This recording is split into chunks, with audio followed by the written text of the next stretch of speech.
Pessoal do canal, vamos tratar aqui hoje da questão relacionada ao julgamento da ADIM 6342 perante o Supremo Tribunal, discutindo a inconstitucionalidade da MP 927 de 20, que foi a primeira medida provisória tomada no âmbito da Covid-19.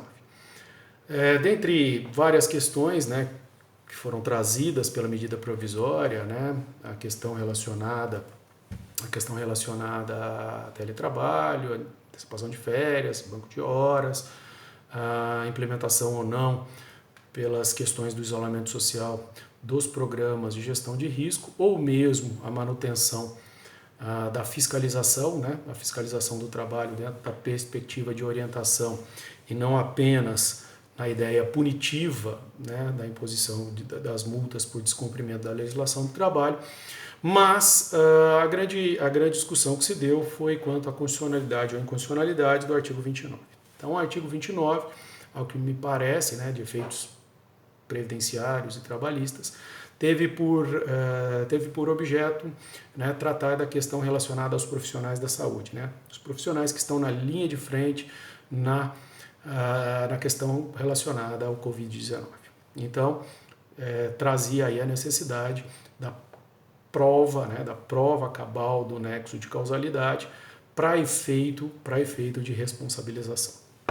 Então, o primeiro ponto, o nexo causal sendo indispensável para o reconhecimento da natureza ocupacional da doença dos profissionais da saúde, Covid-19, não só a questão deles, mas também de outras atividades essenciais, e a necessidade de se trabalhar essa ideia. Então, a gente parte lá daquela regra geral do artigo 7º 28, que traz responsabilidade do INSS, risco social, dentro da perspectiva dos benefícios previstos na Lei 8.213 de 91, e também a possibilidade da responsabilidade pelo empregador. Regra geral, o empregador, pelo artigo 7º 28, responde dentro da ideia de dolo ou culpa. Tá? A culpa aqui, pelo não cumprimento dos programas de gestão de risco, dentro da ideia de negligência, a ausência de treinamento ou mesmo a falta de ordem de serviço para a execução de um trabalho perigoso. Tá? No outro ponto, o próprio Alexandre de Moraes traz isso no voto dele, o Supremo, em recurso extraordinário, entendeu pela compatibilidade com o próprio direito do trabalho, num diálogo de fontes, a questão relacionada à responsabilidade objetiva do Código Civil, 927, do artigo 927, parágrafo único da atividade de risco. Então, nós temos duas circunstâncias diametralmente opostas: responsabilidade subjetiva, que eu preciso demonstrar essa culpa, e, de outro lado, a responsabilidade objetiva com a ideia da atividade de risco. Então, não há dúvidas que a jurisprudência deve se consolidar dentro dessa ideia da atividade de risco. E aí, quando foi discutido esse recurso extraordinário, salvo engano, o ministro Gilmar Mendes e o ministro, não me recordo se o Fux ou mesmo o ministro Marco Aurélio, discutiram de que essa ideia de atividade de risco no direito do trabalho deveria estar restrita apenas àquelas hipóteses que o 193 da CLT traz a respeito de adicional de periculosidade. Tá? Mas entendo aqui, até pela ideia dos profissionais da saúde, de que há um outro risco, um risco de natureza biológica, pela infecção, pelo contágio do Covid-19, de que nós poderíamos também usar uma regra, que é previdenciária, mas que pode nos balizar para a ideia de atividade de risco, que é o anexo 4 do decreto 3.048 de 99, que trata aí da possibilidade de uma aposentadoria especial. Mas a ideia é de que o artigo 29 não foi pela decisão liminar do Supremo, não foi reconhecido como constitucional. Então, a partir dessa análise, ele não foi reconhecido dessa forma. O que não significa de que nós teremos um nexo de causalidade em todas essas circunstâncias. Tivemos a oportunidade de escrever um artigo até para o Tribunal Superior do Trabalho, espero que ao final do semestre ele seja publicado, ele já foi aceito, de que para nós haveria uma situação intermediária entre subjetivo e objetiva de responsabilidade do empregador, que é a presunção de culpa. A presunção de culpa, ela integra, né, a nossa sistemática a partir do artigo 22 da Lei 8.213 de 91, que trata do nexo técnico epidemiológico previdenciário. Então, vamos tratar apenas como nexo técnico. Apenas uma associação estatística, né, feita pelo INSS, em que pela repetição, pela quantidade, pela natureza, né, inerente a alguma atividade, há uma associação, né, com a base de dados do INSS entre CNAE, atividade econômica, e o CID, que é a classificação internacional de doença. Tá? Obviamente, o Covid-19 ele não está nessa circunstância, mas pela evidência, né, até o próprio Código Civil, né, pela evidência da experiência ordinária, né, salvo 300 eu não me recordo agora o dispositivo, a 347, não me recordo, mas a possibilidade deste reconhecimento.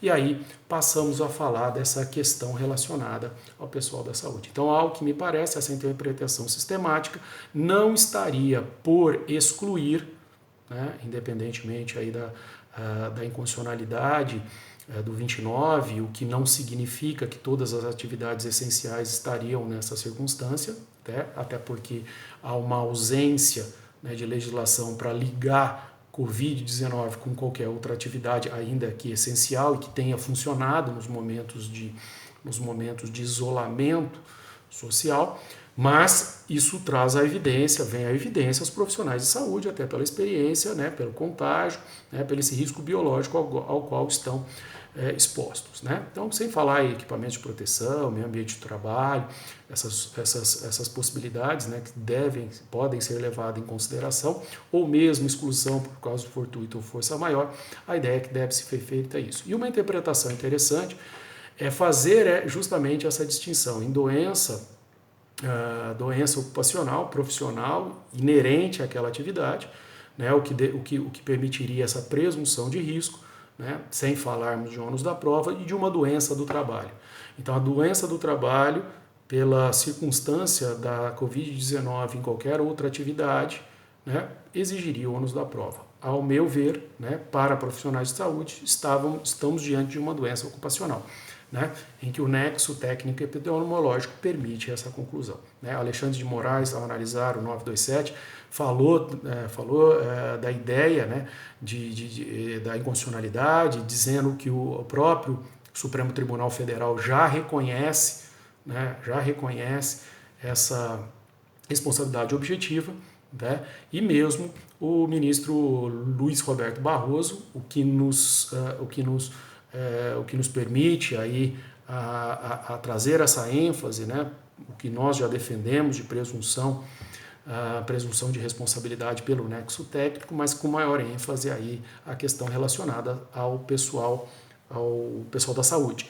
Né? Então, ao que me salta aos olhos, o próprio ministro, né, Luiz Roberto Barroso, disse: como é que vamos provar aonde se deu, né, a contaminação, se no trabalho ou fora. Então, nessa ideia dos profissionais da saúde, acho que traz à evidência essa presunção de culpa. Né?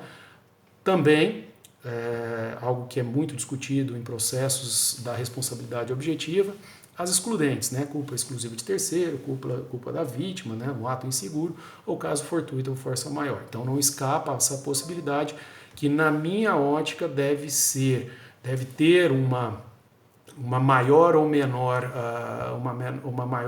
menor acuidade na avaliação quando se tratar de empregador privado. Então, hospitais públicos, né, prefiro trazer outros pontos que reforcem essa presunção de culpa.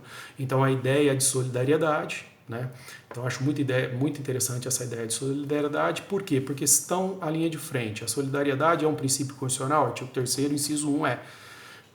Então, essa é uma ideia muito interessante. E a própria Maria Silva Sanada de Pietro, é uma ideia que eu trago e venho desenvolvendo nos livros já há algum tempo, fala dessa possibilidade de responsabilização extracontratual do Estado, né, ou mesmo, no caso de uma relação contratual, não só pela prática de um ato ilícito, mas por um ato, né, um ato específico, né, que venha a trazer para aquela circunstância especial um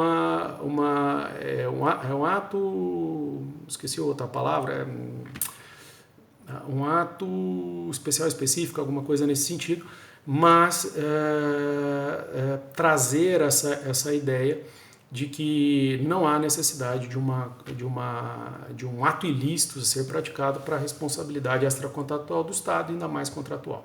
Outra questão interessante é que se o Estado responde objetivamente para todos os cidadãos, para todos os cidadãos, no artigo 37, parágrafo 6º, não haveria justificativa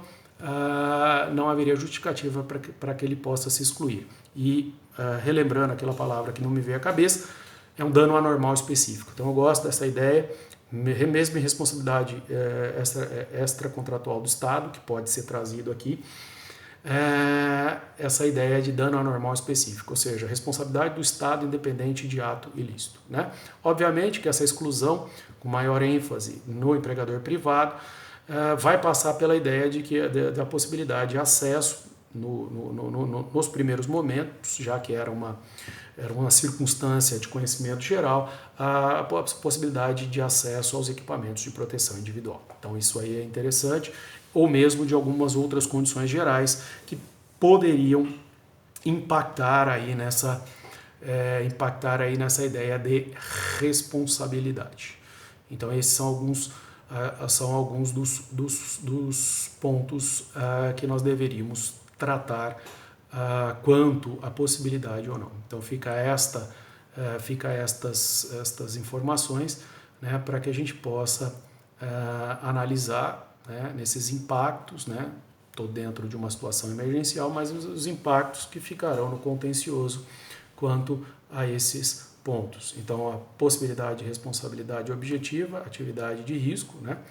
Não chegando ao ponto de admitir para todas as atividades essenciais, mas a possibilidade de, através desse nexo, né, desse nexo técnico, permitir a responsabilização dos profissionais de saúde. Então a ideia é responsabilidade objetiva, que também tem assento constitucional, 37, parágrafo 6º. Então, se eu, como Estado, respondo a todos, eu tenho essa perspectiva. E por fim, né, acho que uma ideia que veio lá na Lei 13.015, né, de 2015, o novo CPC, que depois, com a reforma trabalhista, o 373, acredito que é isso mesmo, esse texto foi para o artigo 818, que é a questão do ônus da prova, né? Então eu tenho a regra estática, artigo 818, 1 e 2, fato constitutivo de direito de quem reclama a justiça, e quem se defende pode alegar um fato extintivo, modificativo ou impeditivo, e aí assume a si o ônus da prova. Existe aquela outra ideia, né, da questão da prova diabólica, a possibilidade, a aptidão, né, desse trabalhador fazer essa prova. Então se permite não só a inversão que já estava lá no artigo 6º, 8º da Lei 8.028 de 90, acho que 8.028 de 90, acredito, o Código de Defesa do Consumidor, mas não uma inversão. Aqui haveria a ideia desse ônus dinâmico, dessa redistribuição. E algo que me chama muito a atenção, essa questão do meio ambiente do trabalho, né, que ele deve ser equilibrado, e é um direito subjetivo do trabalhador, na minha perspectiva, no artigo 7º, 22, o que difere da previsão de saúde e segurança do trabalhador na Constituição anterior, né, 67, emenda constitucional de 69, então ele ganha um pouco mais de força. Ao que me parece, estas discussões que surgiram no CPC trazem a ideia da gestão da prova pela empresa. Então, pela dificuldade de se estabelecer onde se deu o contágio, então poderia haver essa redistribuição de ônus dentro da perspectiva de capacidade, e a empresa, né, de uma forma proativa, ter aí, para se desincumbir desse ônus, né, remanejado